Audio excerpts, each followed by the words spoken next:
Well, we're coming to your city. Gonna play our guitars and sing you a country song. We'll all be flying Carolina. And if you want a little bang in your yin yang, come along. Come on along. Welcome aboard Golf Club BB Eagle Point Studios. The Sports Beat brought to you by the great folks at Andy Moore Honda of Bloomington. 0% sales event going on there right now. Get out to there. Will Bauer calling us in. Trevor might want to give Will a call, see what he was needing. But welcome in, Verdell Jones, to the show. Verdell's having a little problems with his camera this morning, but that doesn't affect how he sounds. Verdell, how you doing, man? Good, guys. How you guys doing?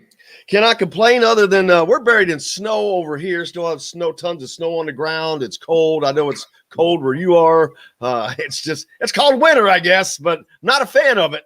No, I'm not a fan of it at all. I thought that, with the kind of a mild December and January that we got past the worst of it, but it looked like Mother Nature had a trick up her sleeve. we got blasted the last couple of weeks with snow. And now it's just, it's freezing. It's supposed to be, -2 this weekend. So I'm ready to hibernate all weekend personally. I kind of what I've been doing for the last couple of days, other than staying in and watching some basketball, some NASCAR even last night.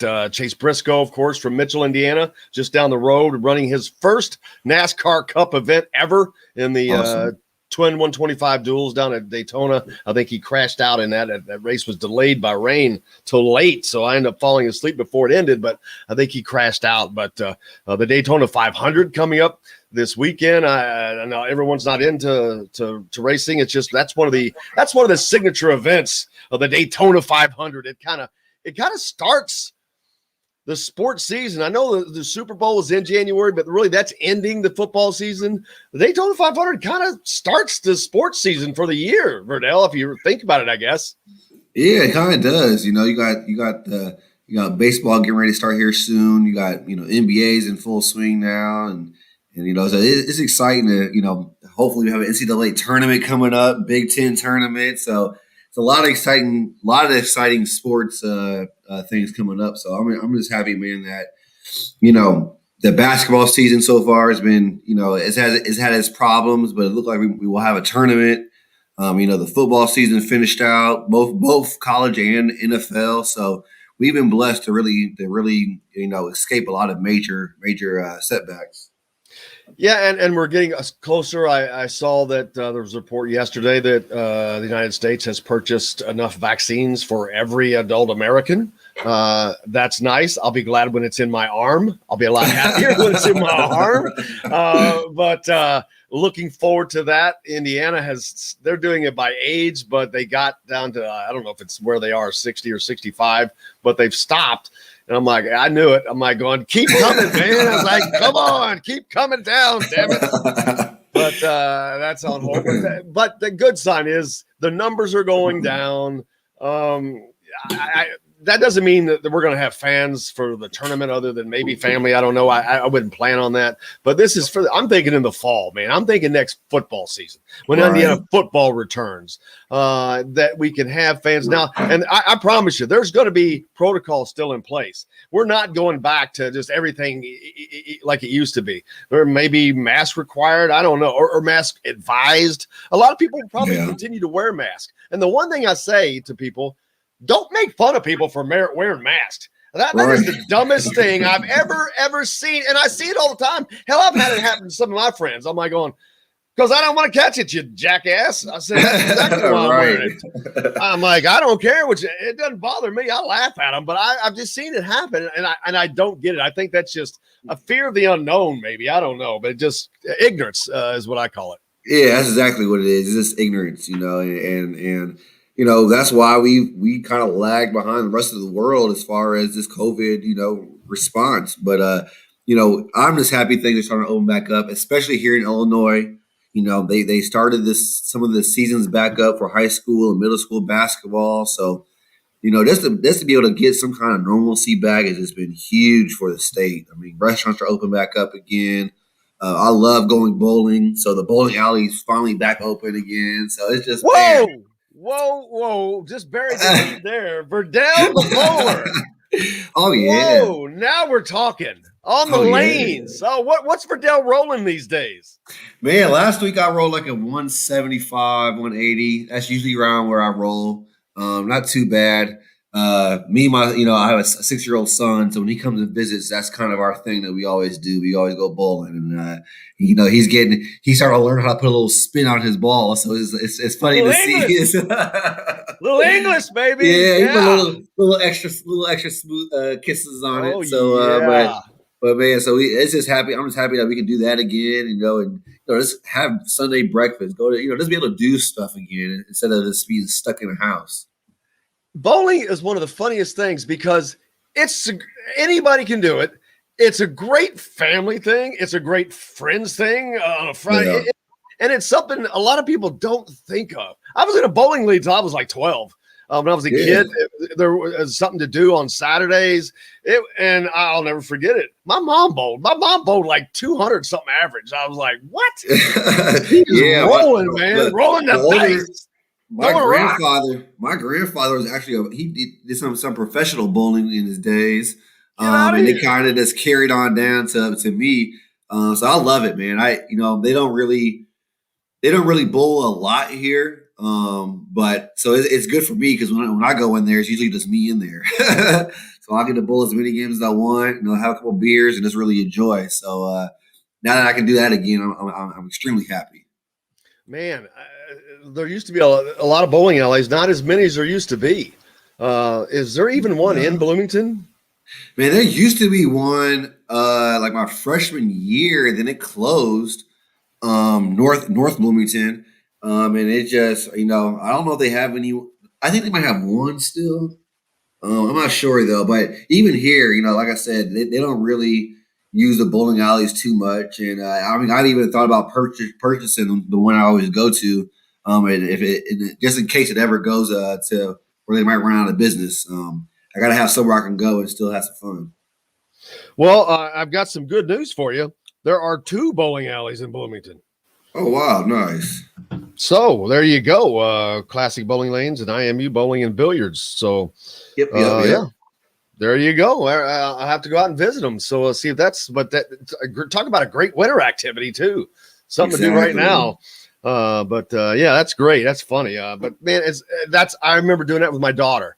And I still have pictures, and it was just one of the funnest things. I mean, that's a great thing to do with the kids. It really is. It is. It's a nice, wholesome family event that you can do, and just really, man, like I said, just enjoy each other's company. That's one thing I always preach to people here in America is that we don't really know how to enjoy each other, enjoy our free time. Europe, overseas, when they have lunch or they have dinner or they have that little break, they enjoy it to the fullest. And, I think that's something that we need to do a little bit more, after this pandemic's over. Like the Amish, man, they take that nap every day at 2:00. Yeah. Every day. I mean, it doesn't matter. It's part of the program. Indiana basketball coming off of a thriller overtime win over Northwestern. Thriller, I guess, because of how it ended. It was ugly till the end. The end was a basketball that you'd love to see from Indiana, finished the game hitting 14 of 15 free throws, which had led them to problems throughout the game. But they shorted up at the end, which is a great positive, and you can take that positive, but then there's a big ugly negative that was way before that, so you can't ignore that either. So going into Ohio State, they've got to shore that ugly part up. Oh yeah, I mean that first 40 minutes of the Northwestern game was hideous basketball to watch, just to be honest. But those last 2 overtimes, man, was super inspiring. Huge game from Al. I love to see the senior guard step up like that. Armand Franklin just continues to grow into a star. I think he's going to next year, especially, he'll be someone that's going to be a big time player for the Big Ten. I love the way that Trace responded. Didn't really score a lot. Was still kind of being a defender on a defensive end, challenging shots. Got hurt, came back. Fought his way back, provided some real solid minutes. Loving the growth and the continued growth of Chris Lander. I think you see when he's in a game that the tempo of the offense is where it should be at. And not just so much him pushing the ball by dribbling it, but throwing it ahead. When you throw it ahead, you just create mismatches. You create opportunities to score. So his development, his continued growth is something that's promising to watch. Yeah, the thing about Christian, his passes, not all of them, but a lot of his passes are scoring passes. They're passes, they're assists. Yes. He's going forward a lot more than anyone else, and that's been a problem for Indiana because they're wasting the shot clock. They're running the shot clock down to 3, 4, 5 seconds each time, forcing up a shot, and you can't get anything accomplished that way. But Christian comes down quickly, looking to score, looking to get the ball in scoring position, and that's what Indiana's missing. That initial attack in the shot clock to give yourself. And if that doesn't work, fine, back it out, run something. But they've got to start attacking the basket, and I think Christian Lander gives them the best opportunity to do that. I agree. I mean, he just puts pressure on the defense, and that's what you need. When you have Al and guys like that on the wing, Trace and Race down low, you can't just pass it around and expect one of our guys just to get a one-on-one situation. That's not happening, right? Trace is getting double teamed every time he catches it. Guys are not really respecting too much of of some of our other guard shooting abilities. So you got to have someone that can just really get in the teeth of the defense and create collapses that where you can kick it out or drop it off down low. And that's what Lander does. His speed. I mean, I think even though he's still growing and learning the game, he has a very high basketball IQ, and I think that's going to continue to grow and get more comfortable when he gets more confidence. And the only way, like you said last week, the only way you get more confidence is by giving him opportunity. And I hats off to Coach Archie of giving him more minutes and allowing him to make some mistakes and still grow. But for a freshman like that's talented as him, you got to continue to let that leash be a little bit longer. Even if you want to bring in Finney and guys like that, Christian can still play off the ball, on the ball. He needs to be in a lineup to where he can just create more for other guys. I agree, and it's a question that a lot of people have, but I have for more than this season. Archie's refusal to change his lineup. It doesn't matter what's going on. We'll talk about that when we come back, but Alec Lasley is going to join us as well from the Hoosier.com. We'll get an update on recruiting and what's going on there. But yeah, I want to talk about that. The lineup stays the same. It doesn't matter what's going on the floor. Halftime, it doesn't matter. It stays the same. And I don't get that. I've never really seen that out of a coach, but we'll talk about that. A lot more. Alec Lasley is going to join us. You're listening to Indiana Sports Beat coming to you from the Golf Club at Eagle Point Studios, brought to you by the great folks at Andy Moore Honda of Bloomington, where they have a 0% sales event going on right now. Never happened before at Honda. You can get more to your door with AndyMooreHonda.com. We're back right after this. Hey, we all want more, and no one gives you more.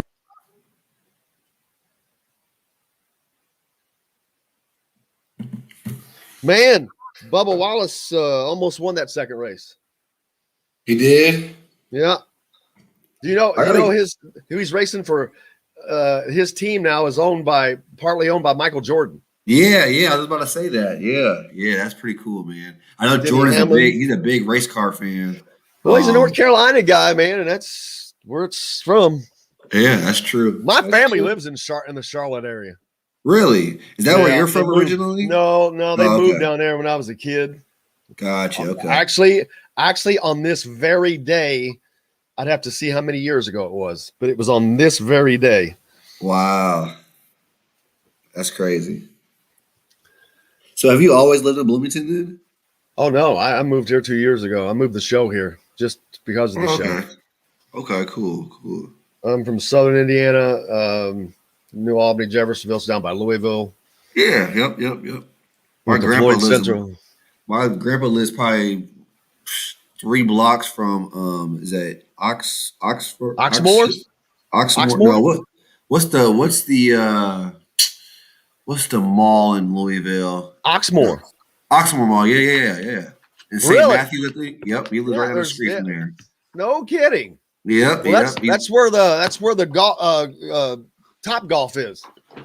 Oh, really? Yeah, they got that there. That's where it's on the Oxmoor side.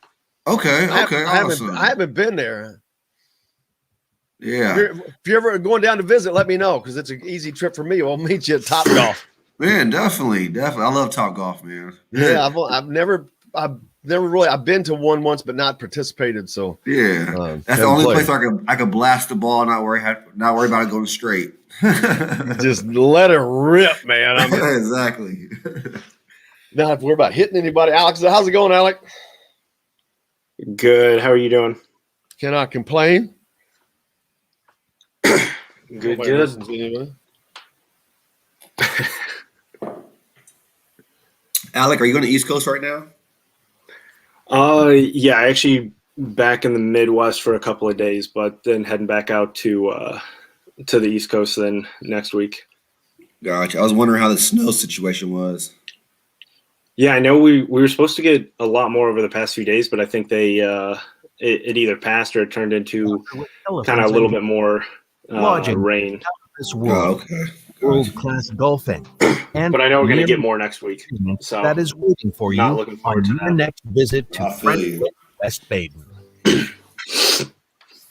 Today's guest is brought to you by Reynolds Family Dentistry of Sillersburg. You need $1 million smile for those championship photos, and that's exactly what you get with Reynolds Family Dentistry.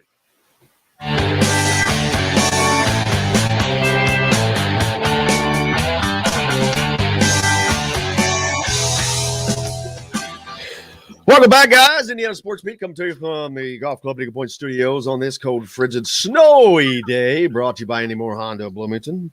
Alec Lasley joining Verdell Jones and myself now. Alec, how you doing, brother? Good, guys. How you doing? We're trying to stay warm. Verdell's got it bundled up. I'm warm. We're snuggled up here, but that's about all. How are things going in recruiting land right now? I mean, I guess you can say they're probably as good as they can be with fresh off of the CJ Gunn commitment. That's about all you can ask for in a week. So pretty good on that front. And then they're moving on to new guys here coming up pretty soon. So we'll see how that works. The importance of CJ Gunn being an in-state kid, I think that it is important for Indiana. It doesn't have to be a 5-star guy. I mean, he's a great player, so that's in and of itself. But I think it's important for other Indiana guys to continue to see Indiana kids coming to Indiana right now. Things aren't always great, but you need that to see that flow continuing. Yeah, absolutely. And I think that's one thing that Archie Miller's tried to do, at least every single class that he's been there, right, is keep those in-state guys in state. But more on the CJ Gunn front, I mean, I think that's a terrific way to kind of kick off that 2022 class. It's a guy who's not going to be a one and done, someone who may not make a huge impact right as a freshman, but you look at him 2-3 years down the line, and he's going to be one of those really good two-way players that you hate facing all the time in Big Ten play. And Verdell knows this. When you have a class that gets old together and you have 2, 3, 4-year guys who at least play consistent minutes through their 3-4 years, those are guys that you don't want to face as upperclassmen because they know how to play in the Big Ten. They're obviously talented enough to do that, and they're skilled enough, but they know the system more importantly. And I think that's something that CJ Gunn's going to bring to Indiana that you may not see right at the beginning of his stay in Bloomington, but more down the line. Verdell? No, absolutely. I agree. I couldn't agree more. That's the biggest thing, getting those young guys and having those older veterans, kind of show them the way, teach them the way, so they can get more, unified in the system. And who knows what happens with Trace and Armand and guys like that in the future. But if they become seniors, you're looking at a dangerous team in the future. And I was sitting there thinking who AJ or CJ Gunn kind of reminds me of, and it's Verdell Jones. Kind of a type, similar player, great shooter, good defender. You can use him in multiple roles. There's some differences, but as I sat here and looked at Verdell's name, I'm like, he kind of reminds me of Verdell. Oh no, I didn't play much defense my first couple of years, so I don't know about that. Well, you played for Tom Crean, so you got away with that for a couple of years. Yeah, I mean, I think the main difference there, the one thing that CJ is still trying to work a little bit on is that ball handling ability. Obviously, Verdell a little bit better on the ball than CJ is, especially obviously kind of at this point in his career, but I mean, I think CJ Gunn is one of those guys that you look at, especially not so much Indiana, but just in general for any sort of recruiting class. And if you get him as your first commit in that class, one, it kind of crosses off a few boxes. You obviously have that athletic wing that the college game really is kind of morphed into. You need those, 6'5", 6'6" kind of wings on the perimeter who can kind of guard multiple positions, but also play multiple positions. And that's exactly what he can do. But again, he's not going to be a one and done. So now you have someone who you can kind of rely on that's going to be there for at least 2-3 seasons, develop in the program. And then now you kind of sprinkle around, maybe those, 1, maybe 2-year guy, and then a couple other upperclassmen. And you get more of those impact players who can kind of come in immediately. And that's really how you build that recruiting class, because you always want to have those 3-4 year guys that at least commit right away, that kind of how to really work your recruiting class around. Yeah, and they've got open scholarships. A lot of people continue to forget that, which because most teams don't ever have maybe a scholarship open, but rarely do you see multiple scholarships open. Obviously, that's usually a lack of not being able to get the people you want to get, but is that going to be beneficial? Or with all this COVID, you got so many people coming back, it does give Indiana a little more room because of that. But then you've got this transfer market that's going to go nuts with the one-time transfer. There is so many variables now that are playing in it that weren't there 1 year ago. Yeah, absolutely. I think they have 3 right now for 2022, because you add in, assuming Parker Stewart stays for the 2 years that he will, that I think everyone kind of assumes he probably will. You have 3, but you look at kind of in the core that they have, and you have the freshman class. At least 3 of them will be staying until 2022. We'll see what happens with with Christian Lander, especially kind of how he develops in next year. More importantly, but you kind of look at what they have, and you start to see really where they need, a little bit more help. And obviously it goes in the front court. And that's where they're going to need a big splash and kind of that quote unquote free agency market with the transfer portal. But I think you're going to still look at Indiana going more small in the future here. That's obviously where, college basketball and NBA basketball is kind of trending, is more that small ball kind of, you have 3-4 hybrid forwards who can kind of be that interchangeable stretch 4. Obviously, you still need size in the Big Ten to compete. I think Archie Miller's been able to see that over the first couple of seasons, that you not only need depth, but you need size and kind of physical bodies. But I don't think you need the 3-4, 6'10", 250 big men that you kind of did maybe 5, 6, 7, 8 years ago. Well, a perfect example of that is Ohio State, Indiana's next team. They are a team that plays, if you want to call it positionless basketball, that's them. That's exactly what they do, and they do it pretty well. And as a matter of fact, they're doing it as well as anybody in the Big Ten right now. Yeah, absolutely. Ohio State's kind of the same with Villanova over the past few seasons, the way that they've been able to kind of have those 3, 4, 5 different kind of perimeter players who can play anywhere from 3 to 5 on that position scale. And they just bring a much more versatile skill set to the floor, which is obviously a lot more difficult to defend if you're looking at Indiana, who has maybe 2 traditional big men in Race Thompson and Trace Jackson Davis, who maybe aren't the best defending on the perimeter. But I mean, Ohio State is, I think, playing the best basketball in the country as of right now. It's weird. They don't do anything great, but they do almost everything really, really good. And that's difficult to defend. But at the same time, when it comes down to really needing a big stop or a big win, they're not a very good defensive team, especially in the backcourt, which I think is going to kind of help Indiana in this one, just because we've seen, obviously, the issues that Indiana's had turning the ball over, especially in the backcourt when you have kind of some of those feisty guards that they're going up against. But Ohio State's going to be a tough out for anyone come tournament time, and especially right now when they're playing the best basketball in the country, I think. Verdell, teams that do a lot of things good, they win a lot of games because they don't make a lot of mistakes. They let you make those mistakes, and most people make mistakes during the games. But those teams that are disciplined, that make the least, like Ohio State, and are pretty solid, they've got a good interior play with Liddell, and he can also step out, but they've got some good guard play. This is going to be a difficult challenge for Indiana.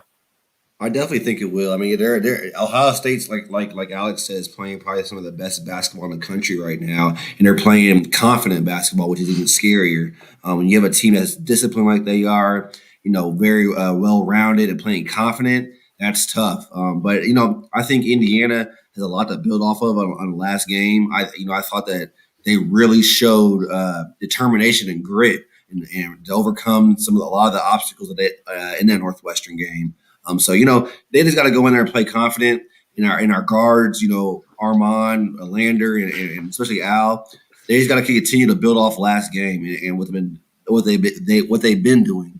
And I think that anything can happen when there's no fans in the stands. It's a different dynamic. So we'll see what happens.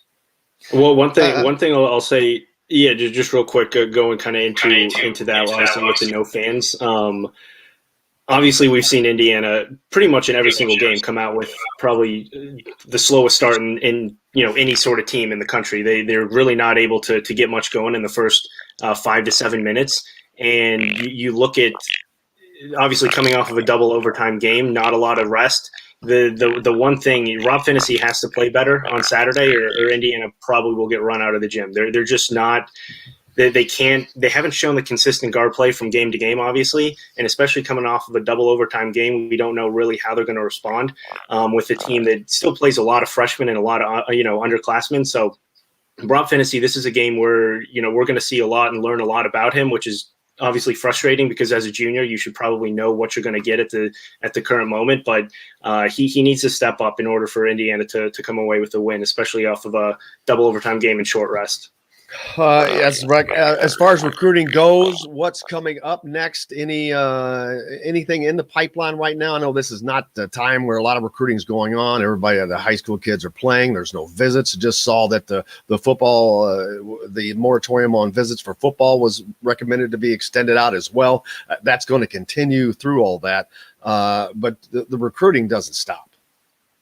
Yeah, I think you're going to end up seeing with that, you're going to obviously base a little bit off of the football recruiting, because whatever kind of happens with that is going to end up obviously being the same case with the basketball recruiting cycle. But I think you're going to see a lot of recruits wait till the summer to really kind of make any sort of decision. A lot of these kids obviously didn't get an AAU summer last year, so they're going to want to have some sort of, even if it's 2 weekends, just to kind of showcase what they're able to do, because obviously we know high school and AAU are entirely different.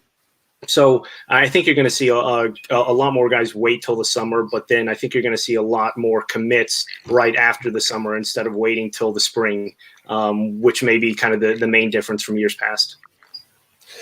Any names that we haven't heard that are kind of jumping up on the radar? I mean, in Indiana, we kind of very familiar with all the names. The 2021 class, very deep. I had Kyle Neddenrip on earlier in the week talking about the difficulty of picking the 2021 All-Star team this year because it does go so deep. Yeah, I mean, the one name on the 2022 class that just came up, Tyrell Ward, who got an offer from Indiana a couple of days ago. 6'7", kind of 6'6", 6'7", wing from DeMatha. So we obviously know that connection with Victor Oladipo. Kenya Hunter has a great connection to that program, obviously the East Coast out there. But he's actually teammates with another class of 2022 guy who has an Indiana offer in Rodney Rice. And Indiana's really trying to go that positionless basketball that we talked about, those guys who can play multiple different positions on the wing, and he fits that mold. So it'll be interesting to see how that one develops. But again, there's nothing that's really going to pop here anytime soon. I think you're going to see a lot wait till to see exactly what happens with the summer. And I know we can't predict anything to do with Trace Jackson Davis, but that's going to be a gigantic question. Most people expect him to leave. We'll have to wait to see if that comes to fruition, but that is going to be a gigantic difference. Luka Garza is someone that I absolutely thought would have left last year, but he didn't, and he came back. So we'll have to wait and see, actually.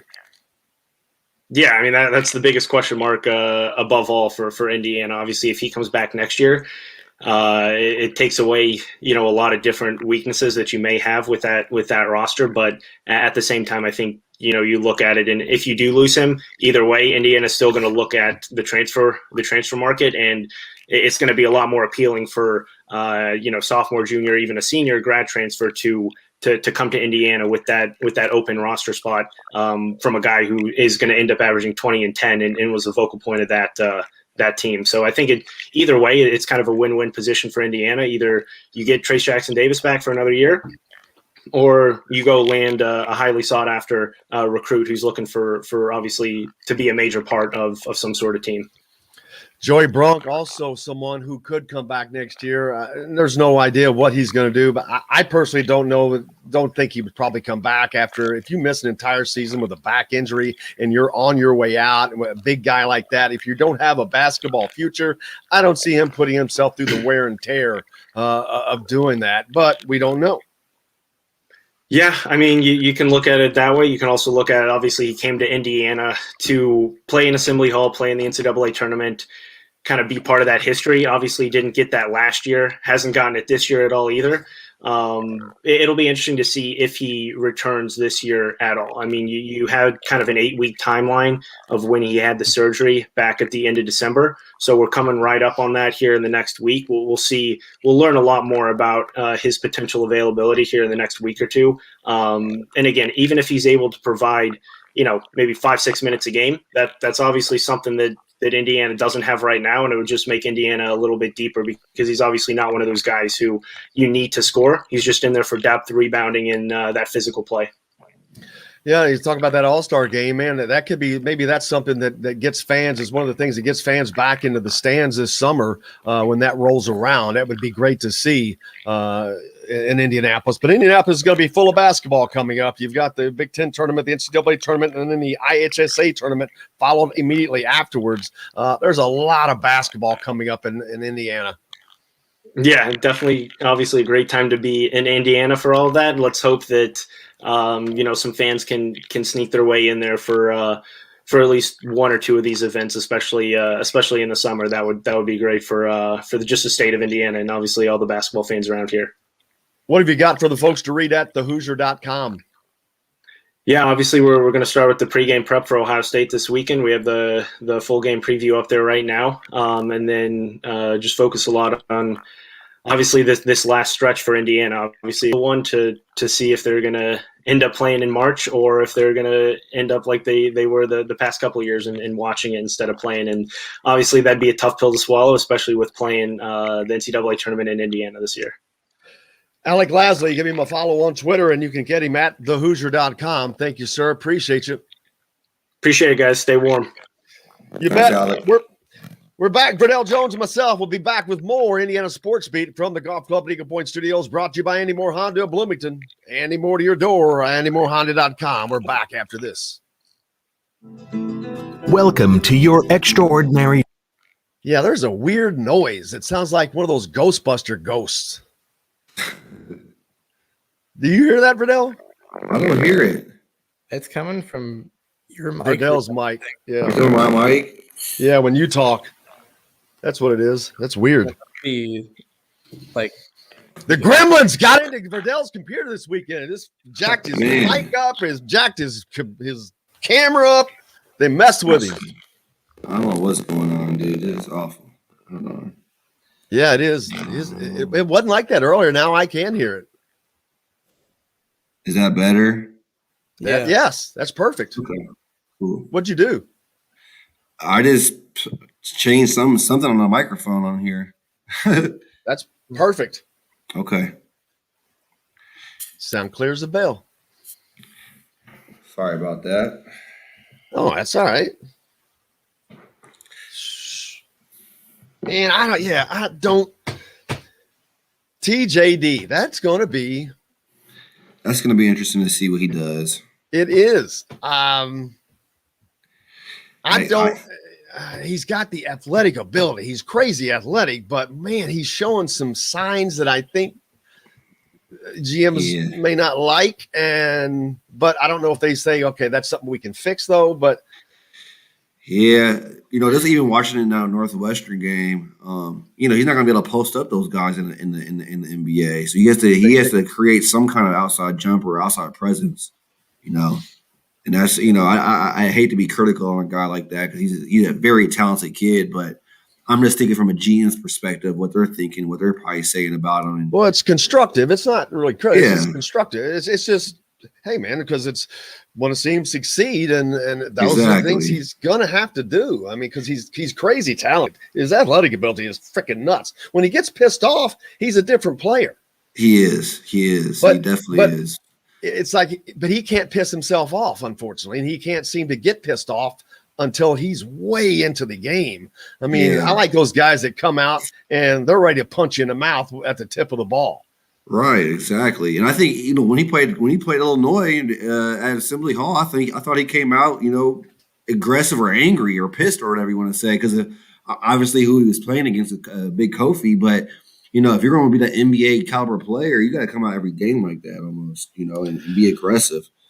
Yeah, things don't fall your way. You still got to create in other ways, Where more means more selection, more savings. Come see us at the all-new Andy Moore Honda, now in Bloomington. This segment is brought to you by Bubba's 33 in Clarksville. Pizza, burgers, beer.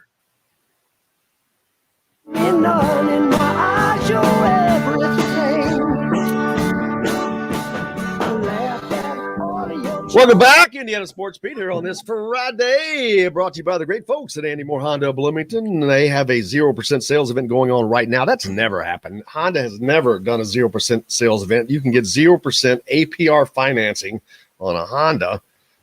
Get more to your door with AndyMooreHonda.com. Verdell, something I want everybody has asked about. I've been wondering about, but this has been going on for a while. Well, actually, for 4 years. Archie does not change his lineup, and I don't care. It doesn't matter what's going on. It does not matter at the half what's going on. I talked to Todd Leary, Brian Evans, guys that played for Knight. But I already knew that lineup at halftime would change a lot. It depends on what was going on in the game. It depends on the opponent you're playing. It depends on who's playing, who might be playing well. But there was just always reasons for changes. With Archie, it does not matter. Under no circumstance does he change the lineup. And now you've got a Rob Finney who's totally leading your offense, but he gives you is just I'm not trying to be negative about Rob, but he's giving you nothing production-wise. He's got his stat line has almost been flatlined for 3 or 4 games. It hurts. You're hurting yourself because they can't get off to a good start because of that. Christian Lander actually gives you the opposite of that and just refuses to have faith. And I'm like, dude, you got to make a change. And it's obvious for a lot of people, but you're a much smarter basketball person than I am. Talk about lineups and the reasons why of not doing that, but also the reasons why it should. I mean, I think, it goes both ways. Obviously, you want to instill, confidence into Rob and try to get him jump started. But at the same time, if it is affecting the way that your offense is being ran and continuously putting us in a hole out the gate, you have to do something different, right? And I always preach to kids, it's not about who starts the game, it's about who finishes.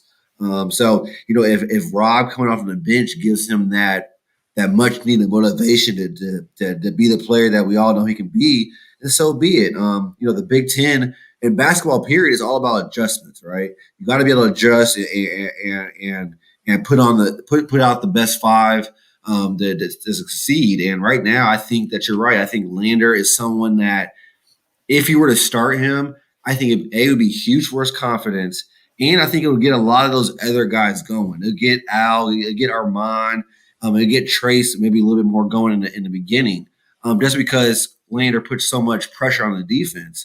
But you have to make adjustments. You do. That's part of being a Big Ten college coach. We have a lot of great Big Ten coaches in the Big Ten, and the biggest thing is that everyone knows how to make adjustments. And if you're unwilling to make adjustments, then you can't complain about getting the same results. If we're continuing to struggle in the first half and you continue to want to use the same lineups, then you're going to expect the same thing. You know what I mean? Exactly. The definition of insanity is doing the same thing, expecting a different result. And we're not seeing that. But the freshmen, I love seeing Christian with Geronimo, even Geronimo, man. It's like Yes. those guys seem to have more confidence when he's in there, and they need that extra confidence. Absolutely, absolutely. And I know that Jerome Hunter got in some trouble, I guess a couple weeks ago or whatever. But even putting him in some situations, he's a guy that stretches the floor out, where Race and Trace and those guys can't shoot the outside ball. But when you put Jerome in there, now it spreads the floor so much more because you have to respect his 3-point ability. So that kind of comes back down to the staff, watching film and to seeing what lineups work best. And in practice, put those guys together in practice. It doesn't have to be the starting 5 versus second team every time. When we used to practice, Coach Trees, he would intentionally split up teams. He might put me and Cody and 3 walk-ons together versus the other 5. Just You got to to make see it how challenging. guys. Exactly. So I haven't been in the practices, so I don't know what's going on in there. But that's a great way to try different lineups and see how they work with each other. Yeah, Mike hit us up on the Andy Moore Honda hotline. Says start Lander and pull him at the first time out if he's not performing. If he's performing, leaving him. Try it once. Exactly. I mean, how hard is that? It's like everybody in the world sees it the same way. Trey Galloway showed early promise, and he's still promising. But man, what we saw from day one, that's kind of what we're seeing. Whatever today is, nothing has changed. Yeah. He's capable of being on the floor, but he doesn't bring a lot. As a matter of fact, statistically, he brings virtually nothing. He does not try to score. And I don't know if that's a confidence thing. I know he's not a great shooter, but he can get to the rim. And that's another, these guys in his team don't seem to try to get to the rim very often. I don't know what the hell they're doing. They don't. And, Lander's probably one of the only guys in Armand, obviously. But you got to get that penetration deep into the defense to create things going. I personally, I'm a big fan of Leal. I think he's someone that when he shoots with confidence, he can really spread the floor. You just, like I said, you got to try something different every now and then. It's okay to switch it up, and just give a guy opportunity. If it doesn't work, hey, you have 40 minutes of basketball, right? If it doesn't work for that first 2 minutes, or you don't feel your guys are playing confident, make that sub in. But right now, our start is so slow that, a switch or a change, it couldn't hurt. Yeah, Leal's another guy that I was going to talk about. Work to get him shots. Get him open shots. They don't. They send him over in the corner and say, stand in the corner, and if you're open, we'll throw it to you. It's like that doesn't work, man. You have to work, have something designed and get these shots and come off and hit them. And he's capable of that. I mentioned this the other day against was it Iowa? He was over in the corner, and the team was just screaming because they saw that he was open, and Iowa was just screaming at somebody to get over on him, and they didn't get there in time, and he busted a 3 on there. Yep. And that's why he can shoot. So getting these guys involved, I think, would just be a huge difference for this team. But the inability and refusal to change, I think, is hurting this team. I agree. I definitely think it's hindering some of what the guys can do. And I don't want to be too critical of Coach Miller, but the offense too has to be a little bit more spread out. Watching a Northwestern game, it just seemed like every time someone tried to drive, one of their guys, another IU guy was in the way.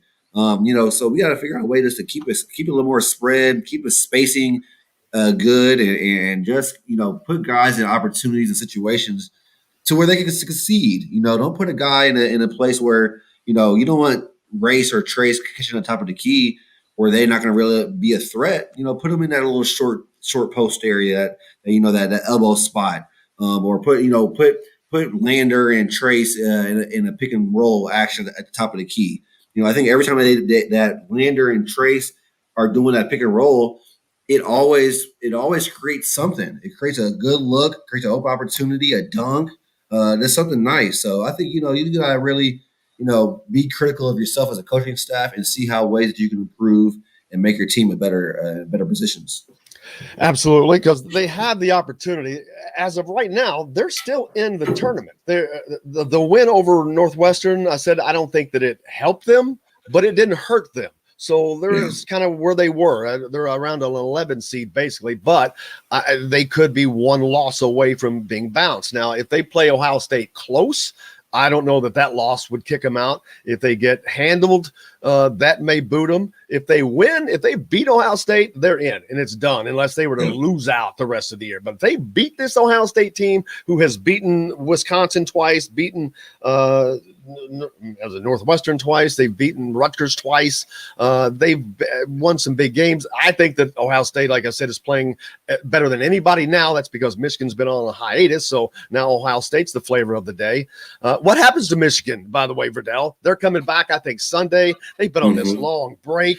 They were the best team in the Big Ten. We've seen what COVID does to teams. Man, it's just like punching them in the gut. Yeah, it does, man. Because, I mean, you got to think about it. When you're in a rhythm like that, that's how you get those, those long win streaks, those 8-10 game win streaks. But when you just, when you get put or set down and guys can get rusty or, they're not used to the speed of how the actual game is, it could be a huge effect moving forward. But I'm very interested to see how Michigan responds. They were playing so well, so confident. I mean, they were really rolling before the whole COVID situation happened. So, we'll see what happens. But as far as IU moving forward, I mean, I think obviously, like you said, beating Ohio State, that would be that marquee win that they really need on their resume to solidify being in the tournament. The Iowa wins were good, but unfortunately, Iowa has been really playing their best since the new year started. So that, that's all things that the committee could be looking at when they make their decision. Yeah, and Mike reminds me of a point. Playing Ohio State, this is a game that no one except for the guys wearing in the Indiana uniform, the coaching staff, expect to win this game. I don't expect Indiana to go to Columbus and beat Ohio State. I'm not saying they can't. I don't expect that. But if you kind of don't really have a lot to lose here, why not use this as that time to do something different? Because this is the time. Because, man, again, no one's expecting you to win this game. So if you can pull that out by doing something different, because I'm not sure that what you've been doing is going to work against this team.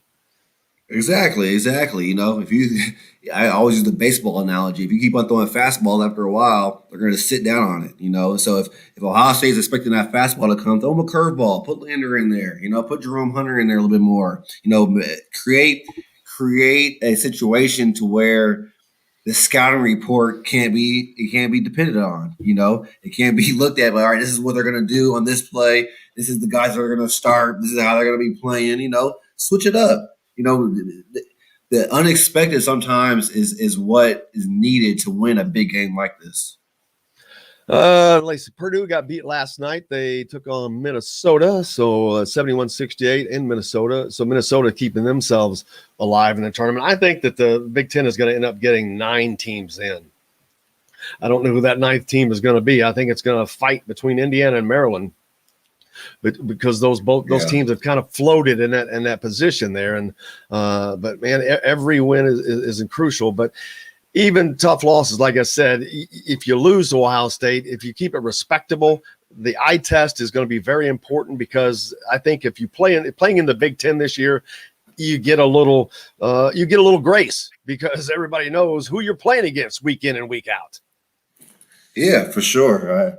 The Big Ten is a juggernaut, unfortunately. And as you can see, even when you play a team like a Northwestern, they're dangerous too. I always, listen to the broadcasters talking about how many close games Northwestern lost.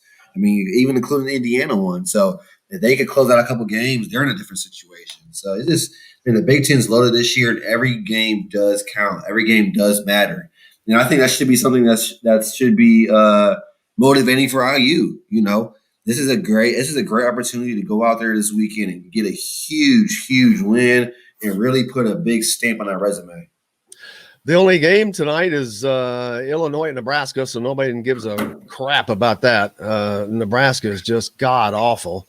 That could be downright ugly. Some good news though: the Indiana Pacers get off the schneid after losing 4 straight. They go to Detroit, beat the Pistons 111-95 last night. So that's good for for Indianapolis, waiting for Chris Levert to get with the team. That'll be good to see how they play with him. Oh yeah, I'm excited to see him come in and see what he do. I think he was last year, especially. You saw a lot of big signs of that he could be a all-star in this league. It's unfortunate what happened. With what they found in his in his physical, but I'm glad that situation was taken care of and he can move forward, clear-headed and recover. The Pacers, man, I like what they're building. I do. I like what the chemistry that they kind of got there right now. I still believe that it was a win-win for both the Pacers and for Vic with that whole trade scenario. I think Vic's going down there, been down in Houston and playing a little more, confident, more free. I think the Pacers, man. Yeah, I love Brogdon. I actually played against him when I was in the summer league, and when he was a rookie, he's a heck of a defender. He's probably stronger than most people even realize. That dude is an ox. And to see how he's playing and it's a bonus and guys like that, man, the Pacers are putting together a nice program. Yeah, I think that's something that most people don't understand, and it's understandable when you're not there. But the strength that these guys actually have, oh my goodness, it's god awful incredible. The size, unless you got hit, it's like getting hit by a moving car. It really can be, and it's you got to have the stamina and the strength to go back. And we talk about Trace Jackson Davis and his need to develop that shot because not going to be able to live in the paint in the NBA for that reason. These guys are men; they are grown men. Grown men who are this like you said, they're extremely strong. Now the NBA is kind of trying to go more to like the slender type. Everyone doesn't want to be super huge because they want to have that longevity. But what people don't understand is that strength doesn't leave. That strength is still there. If anything, they cut that strength and became more agile, which is even scarier. Guys like an old bull, man. Guys are extremely athletic in the NBA. Like people, people think, oh, they're just jogging around.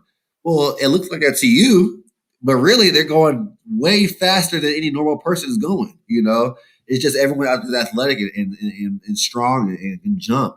The NBA, man, it's developed so much. I saw that article that Kevin Garnett had recently, talking about the way the NBA has evolved, and he was talking about how at any given moment a guy that you might not know can dunk on you, or cross you over, go by you.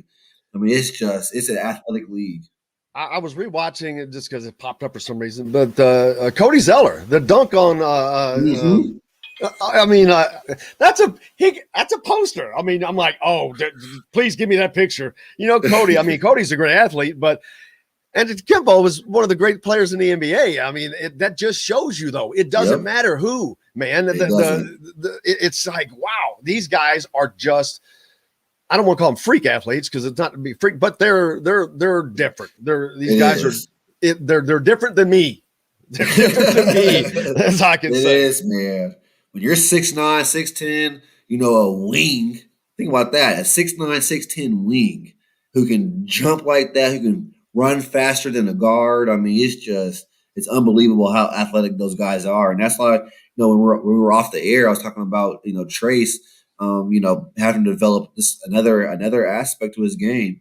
Whether it's that step out jumper or three ball or becoming more of a guard type of player, something has to happen because you're not going to be able to just post up, Giannis and guys like that on the block. It's just a whole different beast when you go to the NBA. How about this breaking news for football, NFL? J.J. Watt just posted on Twitter. He has requested and been granted a release from the Texans. Jim Irsay, go get that job done, man. Wow, Jim Irsay needs to go get that job done. Go get that and go get a quarterback. And, baby, we're talking, football's going to be crazy next year. Indiana football, the Colts, it's going to be a blast. And the fact that we get to talk about football with such excitement in Indiana right now, that's crazy. But Man, you talk about the excitement. I know we've only got a minute and a half for this break before we got to take a break, but they had a great football hire this week, Verdell. Yes. And Delon McCullough, former coach here, left, went to USC, but the last 3 years with the Chiefs, wanted to come back, reached out to Tom Allen. So bringing all that experience and just the content, oh my God, that is just, it's huge. I mean, the staff that he's built, it's awesome. That's extremely exciting, and that helps bring in those big time recruits. You want an NFL guy because every kid wants to play in the NFL. So if I have a running back coach that I know knows the game of the NFL, coaching in the NFL, heck, that's who I want me to. That's who I want to coach me and help prepare me to get to the next level. Yeah, he's going to have all of his old stalwarts like Le'Veon Bell and his former players calling the recruits. I mean, plus we did the Zoom call with him the other day, the introductory, and he's still in Kansas City, of course. But so wherever he just had a cabinet behind him. But behind his right shoulder was a replica of the Lombardi Trophy, and over his left shoulder was an Emmy that he had won for something for an ESPN broadcast. So he had an Emmy and a Lombardi Trophy as a backdrop. That's a hell of a recruiting tool. Man, I'm telling you, man. Hey, we got lots more coming up. AJ Guyton should join us next year on Indiana Sports Beat. Verdell Jones is here now. We're back with more for the Golf Club at Eagle Point Studios, brought to you by Andy Moore Honda, Bloomington, right after this. Hey, we all want more, and no one gives you. Oh, this has been fun. This has been a fun week. Oh, yeah. What? Hey, anything that you were going around and got working on right now? I always want to remember. And always, if I forget to ask, don't ever forget to remind me. Anything you're doing is always important. Man, I know you're always involved in the community and all that, and I want to make sure we always talk about that stuff. Yeah, so we're actually getting ready to start our youth program back up. You know, with the COVID rules being laid, you know, kind of open back up. We're starting our AAU teams and our leadership academy. So we're excited about that. I haven't really announced or talked to anybody about it, but for the past few months, I've actually been preparing and striving to become a Champaign firefighter here in town. Yeah, so we're fine. The eligibility list is not official until the 28th of February, but it came out, and I finished 13th out of 200 people. So I'm in a pretty good situation, man. So I'm extremely excited about that. Like I said, man, when I retired from hooping, I really wanted to focus on really to serving my community. Civil servant, man. That's who you are. I mean, that's what I feel like I was created to do. So that's what I'm doing. Are you able to talk about the firefighter thing yet? A little bit, yeah. I can talk about. Okay, I haven't got just the interest. I haven't got hired yet, so right. No, I just didn't want to do anything you didn't want to do. No, you can talk about it. That's awesome. I had a cousin that was a firefighter. My brother is a state trooper. Nice. Had another cousin that was a U.S. Marshal. Awesome, yeah. And then you got me, the black sheep of the family. Nah, man. It's a super exciting experience, man. That's amazing. Yeah, and it's actually, man, I was outside of basketball, being a pilot and being a fireman was one of my childhood dreams. So, you know, I'm getting to live 2 out of 3. That's pretty good. It's gonna suck though. One Friday, Verdell couldn't join us. He's fighting a fire right now. He's got a free alarmer. It might make good content. It might go live. Oh, it'd be great. I was like, just take it with you. Take it with you. Do it from the phone. Just take it with you. That would be hilarious. Oh, my goodness. Yeah, so we'll see what happens, though. I mean, it's 2 days on? Is it still like 2 days on or 1 day on, 2 days off or something like that? Yeah, 1 day on, 2 days off. Yeah. Not a bad gig, is it? It's not, man. And the Champaign Fire Department, they pay pretty good. So it's animal encounter with elephants and giraffes, lodging this world. I didn't text AJ. I forgot. And a premier resort experience that is waiting for you on your next visit to French Lick, West Baden. This segment is brought to you by Bubba's 33 in Clarksville. Pizza, burgers, beer. Lucy, fly like an eagle, let my spirit carry me. I want to fly like an eagle till Welcome back. Indiana Sports Peak coming to you from the Golf Club at Eagle Point Studios, brought to you by Andy Moore Honda of Bloomington. 0% sales event going on right now to the end of this month, so you better get out there. You got a few more weeks left. Get more to your door with AndyMooreHonda.com. See if AJ Guyton will join us here in a little bit. But before we get to that, in the break, if you listen, Verdell is just nothing but serving, always working with the kids, talking about working with the kids, talking about doing stuff for people.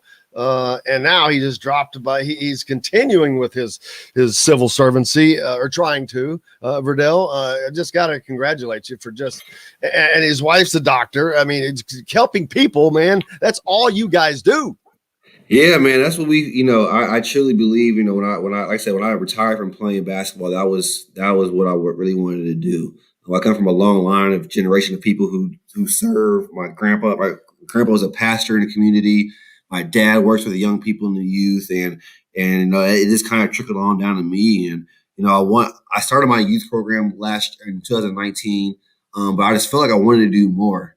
And so this past year, during the whole COVID situation, I started the process of becoming a Champaign firefighter. So I've taken my test. I've done passed my CPAT, my ladder climb test, and the final eligibility list will be revealed on the 28th. But the preliminary one had me 13th out of like 200 people. So I'm in a pretty good situation, God willing, with this next year to be a Champaign firefighter, man. And like I said, most people don't know. They just know me as a basketball player, but as a young person, one of my dreams was to be a pro basketball player, a pilot, and a firefighter. And so, hopefully, if I can get 2 out of those 3, man, that'll be extremely blessing. So, we're just continuing trying to just help people, trying to help the kids in this community, and trying to just be a source of help and hope for a lot of these young people. And that, Hoosier Nation, is the exact kind of basketball players or student athletes you want at this university. Oh, my God. I mean, is there a better representation or ambassador? First of all, congratulations, Verdell. It takes a lot of hard work. It's sacrifice to do that kind of thing, because it's not a normal job. It's not, it's not a 9-to-5 job. You're on for an entire 24 hours away from the family. It can be dangerous. There's just all kinds of things, but to put yourself in that at a time where you absolutely do not have to, that is even more commendable, I think. But the drive to always help people, that's just, those people in this world are what helps us stay afloat, because you got people like me who aren't helping as much as you, and we need you, and are grateful. I'm personally grateful for people like you. But what the firefighter aspect, like when I was a kid, I think a lot of us was I'm gonna be a firefighter, blah, blah, blah. But you just named the things, but yours, I can tell they're different. They were serious. The pilot, let's talk about the pilot. What about flying drew you? I mean, truly, because I can tell it wasn't a pipe dream for you. No, I mean, to me, flying is one of the most peaceful things that someone can do. You're not down here on land dealing with people and their problems. You're kind of up in the sky, just seeing a lot of God's creation that a lot of us can't see. And that was just something, man. This flying and being able to travel the world is just, man, it's truly a blessing to be able to see a lot of different things. But the firefighter aspect, it really just comes back down to being able to serve people. Being able to help, and just. Man, just being that, it's just, I don't want to call it a superhero, but it's like being a superhero almost, being able to save people, being able to, help people, being able to just really be a kind of a beacon of hope for the city. Is something I just wanted to do. Like I said, basketball is one thing, and people screaming your name and cheering you on is all fine and dandy, but something I learned pretty early in my pro career, that it's all vain. All that's empty, man. Once you stop playing basketball, or if you miss a couple bad shots, same people that are cheering you on will, be blowing you up on Twitter about how bad you are. So, I really wanted to focus my direction on, not so much receiving any more applause, but giving my talents or my service to someone else. And, I felt that becoming a firefighter was probably one of the best ways to do that. And the kids that are playing basketball today, and not necessarily to follow your exact path, but whether it's the NBA or overseas, of course, those are paths, but that's only for probably maybe a third of the kids that are on any team at best. Those other 75%, they're going to have to find a different path. And finding something that you're passionate about, I can't emphasize the importance of that enough, because if you're not doing that, it's just a job. Exactly. I mean, when I retired, I had a little 9-to-5 corporate job, hated it. I got in the construction industry. That was pretty fun, but my body just, I wasn't a huge fan of that either.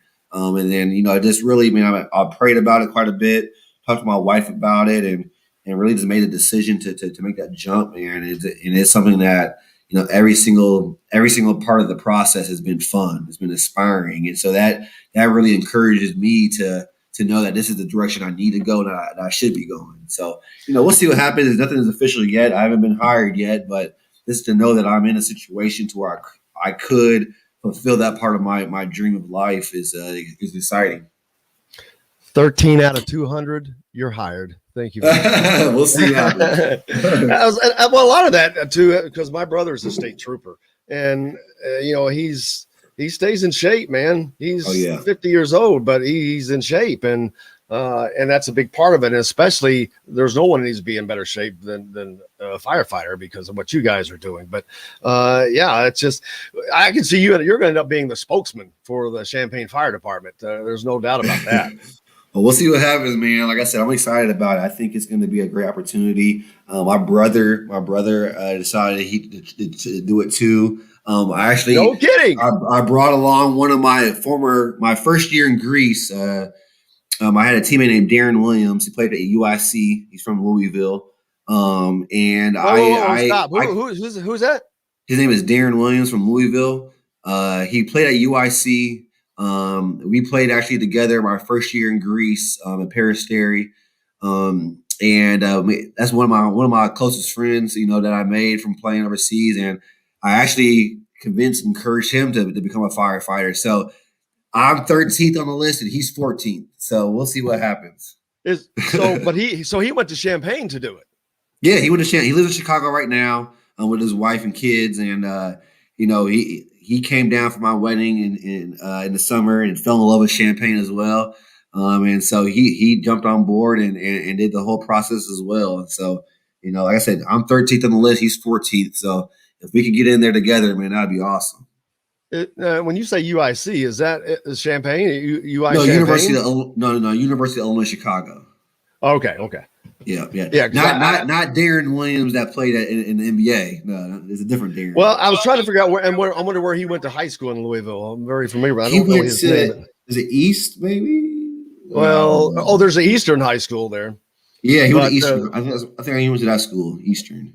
I'll have to look him up, but that's unique. Now you're dragging people with you. You brought two people with you, your brother and your teammate. Yeah, man. I brought in two former athletes, man. So we're trying to. So you're going to be the spokesman and the head of recruiting for.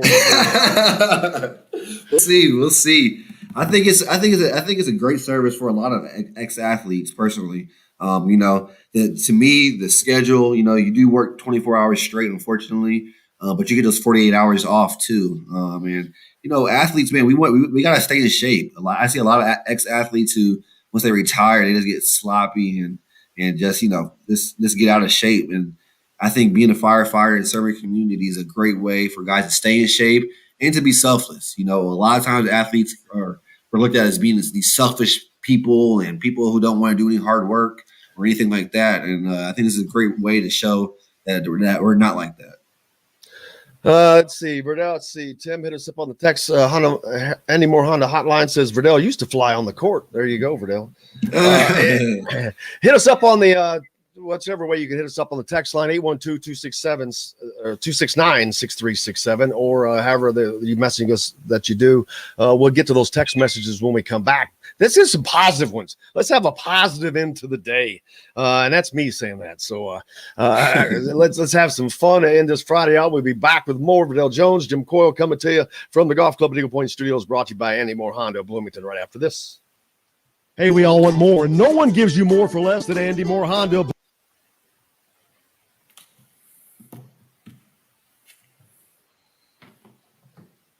That is awesome, Verdell. I appreciate it. Like I said, I'm super excited about it, man. I am. No, it's not going to be easy, but neither was basketball. AJ is traveling. He's like, what time is it? Different time each week? I said, no, it's the same time. I said, don't worry. I said, we're talking about Verdell being a firefighter. He wants me to get on a podcast with him here soon. So maybe I'll dive in a little bit more into it. Yeah, I mean, he's killing though. Well, I mean, I guess now's the time to do it. I said, slow down, bro. Don't run out of topics or don't run out of people. Yeah. But he had India Franklin on last time. Oh, he did? Yeah. Nice. I mean, I'm loving Armand's continued growth, man. He could be he kind of almost has like a little bit of an IO in him. Sometimes that's something else I wanted to talk about. I forgot. Coming back from that ankle injury, he missed a little bit. He was off with that ankle, but he's back. Yeah, you can tell it still bothers him a little bit though. If they could just get stinking consistent production out of Al Durham, and if Archie would frickin' play Christian Lander and suffer through it, golly, well, we've already said what needs to be done. It's there. Just it is. I mean, the pieces are there for them to be a good team. I was just going to say, it's how you play the pieces, man. It's how you play the pieces. It is. Oh, I've made no secret. I think Archie's just not a good coach. I mean, they just make so many fundamental coaching mistakes. I mean, they just do so many bad things. Offensively, they have nothing, and defensively, they're okay, but it's like everything rides on this defensive system that he implements called the pack line, and he thinks that that's going to make everything else okay, and it does not. You have to actually do things. You have to adjust. You have to adjust to the team you're playing, to the personnel you're playing, to the personnel you have. It's just so many variables that change game in and game out. He doesn't see that. It's like, man. No, I agree. Like I said, the Big Ten to me has some of the best coaches in the country.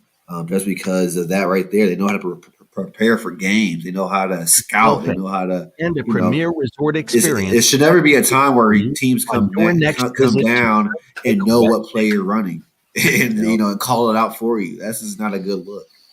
This segment is brought to you by Bubba's 33 in Clarksville. Pizza, burgers, beer. Think this is things I like. Think about it, baby.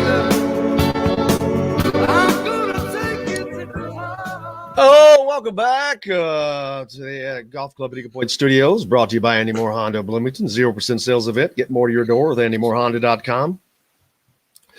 Man, it is Friday, but it's not a lot to. This is going to be like just a hibernate weekend, I think, Verdell. We got snow on the ground. It's cold there. It's cold here. There's no one basketball game tonight.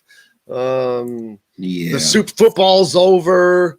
It's like, man, we got to hope basketball stays in. Now we got to hope that these COVID cancellations and postponements get less and less. Baylor talked about Michigan, how we have to wait to see how it affects them. Baylor's the team that I'm really, man, I think Baylor's the best team in the country. I've watched them play so many times. They're just so good. I mean, I think they're a little bit better than Gonzaga. And man, they're on a 5-game COVID hiatus. Ooh, oh, that's just that hurts. Oh my God. They were beating teams in the Big 12 at like averaging 25 points a victory. And the Big 10 or Big 12 is as tough at the top as the Big 10 is at the top. Man, it's going to be interesting to see how they come back. But it'll be interesting to see how these COVIDs, and then we've got to get through the tournament, Verdell, the Big 10 tournament. And that's COVID. One thing I wanted to know: if someone gets sick in the Big 10 or a tournament, is the whole thing shut down? Like, what happens then? Is it if you win a game and you get COVID, are you not able to play the rest of the tournament? Like, how's that going to work? Yeah, there's a forfeit. I mean, a team. Yeah, it's like no. I haven't heard anything on how that's.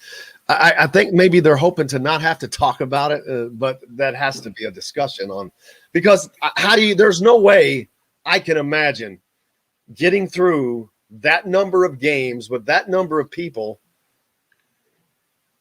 But maybe no one gets, I mean, the numbers have gone down so much. There are vaccines out, and I know the players aren't vaccinated, but there are vaccines out. The numbers are going down. There's less cases out there, so it's very possible with the bubble. They're doing a lot to keep them. The biggest but is thing, it really a bubble though? It's not like that. Not like in Orlando No. where they just stay on a resort.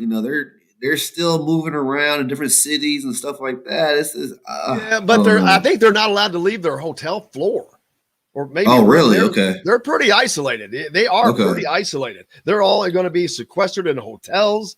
So yeah, it's. I think that when we get to that point, that maybe we'll be because we're talking another month. How much more time we got? Another month. So we're going to be a month further along, more vaccinations out, less cases hopefully even out there. So then that's less opportunity for transmission. I think that hopefully I'm just going to say, hey, we're going to be fine. I'm just going to be, yes, let's do it. Mike hit us up on the Andy Moore hotline, said somehow it will work out that OSU will be in the championship game. Yeah, I was talking about that, just laughing with the Big Ten. Because what if, Michigan has lost those 5 games? That's another thing. Are you making these up? There's no way. There is no way to make up 5 games. There's not time. No, Indiana had a game scheduled with Michigan. Maybe beneficial to not play that game. It's an opportunity to not win a game. But how's that going to determine Big Ten championship? Yeah, wasn't Illinois and Michigan supposed to play that Nebraska Illinois game? I mean, that right there's a huge dictator of who wins the Big Ten. And that's a matchup I think everybody in the world wants to see. I just don't know how they're going to do that. I keep joking, saying the Big Ten is just going to make Ohio State the champion and put them in the championship game automatically, like they did the football. But we'll see, because that's something they're going to have to deal with, the makeup games. Michigan's got, I don't even know how many they missed, but it's several. They've been out for a while. And Indiana has only missed 2, the 2 Michigan teams. They would possibly have time to make them up, but I don't know when you're going to squeeze them in. You're going to be forced to play more games leading up to the Big Ten tournament, which would be more games leading up to the NCAA tournament. Probably good for Indiana. They probably need as many games as possible to get as many minutes as possible for these freshmen. Yeah, absolutely. But I mean, at the same time, you don't want Michigan, who could be one of your contenders in the NCAA tournament for the Big Ten, to be wore out by the time the tournament comes either. So it's a lot of different things that the Big Ten commissioner and teams have to really figure out moving forward.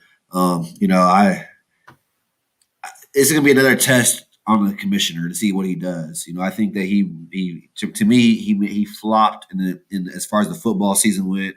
So this is a time for him to kind of redeem himself. But I hope they don't make these teams play 5 games back to back like that. That just doesn't make any sense. Nor does that show that you really care about that student athlete either. That's a lot of games, no matter who you are. Yeah, because these kids are still in school. We can't forget that. Right.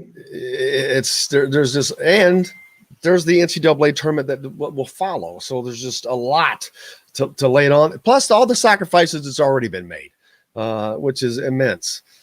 Sure. It's been a long season. How grateful will these players be to get this season over? Oh my goodness. That's going to be a huge weight off the shoulder of a lot of them. Coaches too, I'm sure. I mean, this has been a year that's probably added so much more extra stress to the coaching staffs, just trying to figure out ways to, get guys extra reps, get guys more practice, scheduling games, traveling, knowing how to prepare. Because you might prepare for one team and then they get canceled for COVID. Now you got to change everything up. So it's just, it's been a crazy, hectic year. But I'm glad that, we got through most of it without any major setbacks. I'm just praying that we can finish it off now. Yeah, Indiana has been the entire athletics program has to be commended because they've made it through. The football program, I think they had a COVID issue at the end there during Purdue, but so did Purdue, so it wouldn't have mattered. And they made it to the bowl game. It hurt them a little bit, but they got through the entire football season. Basketball has done a pretty daggone good job of getting through it, as difficult as it is. So here we are. We're getting closer and closer. Now these games are really going to start to ramp up. Talk about Big Ten, the last 8 games of the season, how it really ramps up. You're heading into the end of the season. People got things to play for, tournament, whether it's a tournament bid, getting into the tournament. You're really motivated now. You actually have tangible things that you can see that you're playing for as a player. Oh yeah, it definitely ramps up a lot. Your seniors are playing so much more aggressive and hard. These are their last few games of the year, of their college careers. Coaches are coaching even harder because their resumes on the line as well. And teams are just they're striving for those seeds. You got teams who are on the bubble like Indiana who's striving to get W's every single game so they could be in that tournament. You got the Ohio States and the Michigans who are in Illinois who are striving to win every game so they can get a higher seed in the tournament. So it's just everyone's playing that much more hard because, like you said, you can almost see the finish line. At the beginning of the year, you're just starting out. You have a long season ahead of you, so you're okay with making a couple of mistakes here and there. But now I think you see that almost every possession down the court is intensified. It's even more. Guys are talking more. Guys are hustling more. Every little mistake is scrutinized more because it matters that much more now. And the tournament, the Big Ten tournament, staying out of that bottom 4, very, very important. Indiana looks to be okay in that regard because you got Nebraska, of course, at the bottom, Northwestern. They're not moving anywhere. Maryland is at 10-10 overall, but they're 4-9 in the conference, and Indiana at 6-6. It depends on what Indiana does the rest of the year. But man, like I said, that I think Indiana and I mentioned Maryland. Maryland has got a really easy schedule. I think they play one ranked team the rest of the year, and to play in the Big Ten and have one ranked team left, that means you're not playing anybody. You're playing Northwestern, you're playing Nebraska, you're playing Penn State, maybe Michigan State. I mean, if that's their games, Maryland may be in good position. Yeah, they're not in a bad situation at all. And you definitely, like you said, you don't want to finish in that bottom 4 because those Wednesday games those are just the worst. Let me give you Maryland's remaining schedule.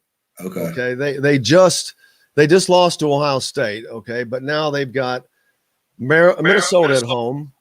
That's a tough game for them. But then they have Nebraska at home. Then they have Nebraska at home on back-to-back days. Then they have to go to Rutgers. There's a ranked team. They have Michigan State at home. They have to travel to Northwestern, and they have Penn State at home. Oh wow, that's 1, 2, 3, 4. There's 4 wins. Not even giving them Northwestern or Minnesota. There's 4 more wins for them, I would say. Yeah, that is. I mean, that's. If you're a team, struggling, that's the kind of schedule you want at the end of the year, to be honest with you. Yeah, that's unbelievable that we're as opposed Indiana, on the other hand, of course, we know you've got Ohio, number 4 ranked Ohio State on Saturday. Then you're going to host Minnesota on next Wednesday. Then you have Michigan State Saturday. Then you have to go to Rutgers. Then you host Michigan, and then you have to travel to Purdue. I'm thinking I'm not going to be shocked at all if they don't add a Michigan game to that Michigan game. And that would be just absolutely brutal for it if they do, because I just noticed, when I gave you the Maryland schedule that I guess that's a makeup on that Maryland. We're having those back-to-back games. I hadn't seen that, but playing back-to-back, it's scheduled. Maryland, Nebraska at Maryland on Tuesday, February 16th, and then Nebraska at Maryland on Wednesday, February 17th. So makeup game, tough, I guess. Man. So if they do that to Indiana, Yeah, Wow. that's a that's no joke right there for any team. Not Man. just for Indiana, for any team, that's tough. That's a Yeah, hell of a that's schedule. Woo. Maryland's got it made, man. I think Maryland's going to sneak up and sneak in. That's who Indiana. I think that's who Indiana has to look out for, passing them to knock them out. But of course, Indiana just has to take care of business. If they win a game that they shouldn't win, they're in. If they beat Ohio State, they're in. I don't care what anybody. I disagree with anybody saying otherwise, but we'll see. Yeah. Leon said, "Does the candy stripes and the players' names not on their jerseys hurt recruiting?" No. Verdell lets you answer that. No, I don't think so. I mean, The candy stripes are a tradition. I don't understand. I will say that's a tradition right there. You can never get rid of that. And I think even with the name on the back of the jerseys, I mean, it's just that's what Indiana is. I mean, Penn State does the same thing. You know, that's part of that's part of the history of Indiana. I've never gotten the insistence on the names on the jerseys on basketball because who does not know every damn player by Right. you see them? I mean, you see their face, you know who they are. If you don't, then you're an idiot. If you don't know who they are and you need their name on the back of their jerseys, you don't need to be watching.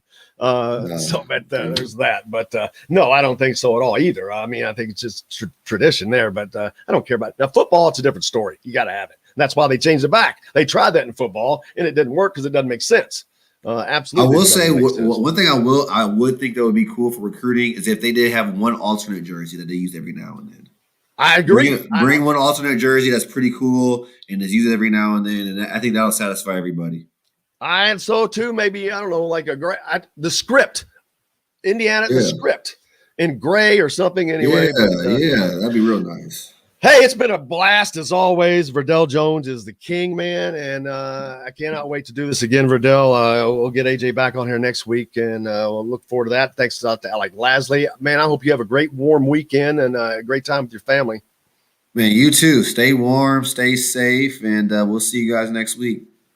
And to everybody else, we appreciate you guys so much. Don't forget, Andy Moore Honda is having a 0% sales event. Get more to your door with AndyMooreHonda.com. Go out and have a great weekend or stay in and stay warm. Do something nice for somebody. Continue to wear your mask. And until Sunday or Saturday after the game with Todd Leary, don't forget, we'll be then. Until then, I'm Jim Coyle. I will see you on the radio.